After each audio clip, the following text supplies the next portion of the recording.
I got a question. Yep, yep. So if you have a charge of, for example, Navy Federal, so you saying that we can call the Navy Federal and tell them the information and say, hey, I want to make this payment. I want to pay it off in full to take the charge off, or It'll just be like settled. So it'll balance will be zero. So you okay, might be able to work with Navy Fed. They're known for this. So like okay, when you pay it down to zero, wait a uh-huh, little bit, and you have to start from the beginning. You got to start with a secure card or a pledge loan, and then work your way back up to the regular stuff. After a year or two, you'll be back in business. But even if you pay it down to zero, right? So Navy Fed is over there. We paid them whatever it is. The credit report's something different because I mean the credit reporting agencies are something different because it's still on your credit report. So yep, now we have to attack the credit reporting agencies. Now we have to get this charge off your report. You know what I okay, mean?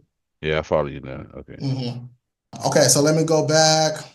All right, so let's go back to this one. All right. So the first couple steps are always the same. They change up a little bit for late payments, bankruptcies a little bit, but when we're doing closed accounts, charge-offs, paid collections, repos, inquiry, like that, these first couple steps are kind of always the same. All right. Step one is always get your credit report.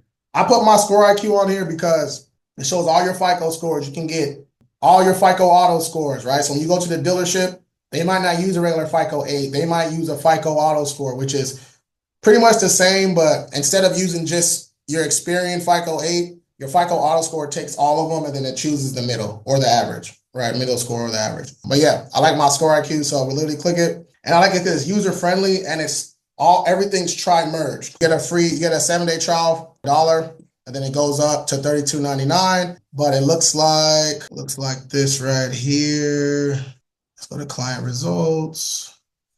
So when I say tri-merge, I just mean that you're able to see all three credit report agencies all on the same report. You know, like if you go to Experian first, then Equifax, then TransUnion, right? You got kind of got to scroll. With this one, everything's kind of next to each other, so it just makes it a little bit easier to read. But by no means you can use Experian, pay the money to get all through. Annualcreditreport.com is cool too, but don't show your scores, right? It just shows your report. My FICO is cool too. I think it's a little bit more expensive than $32.99. So pick and choose, right? I just put this link in there because that's what my clients use. All right.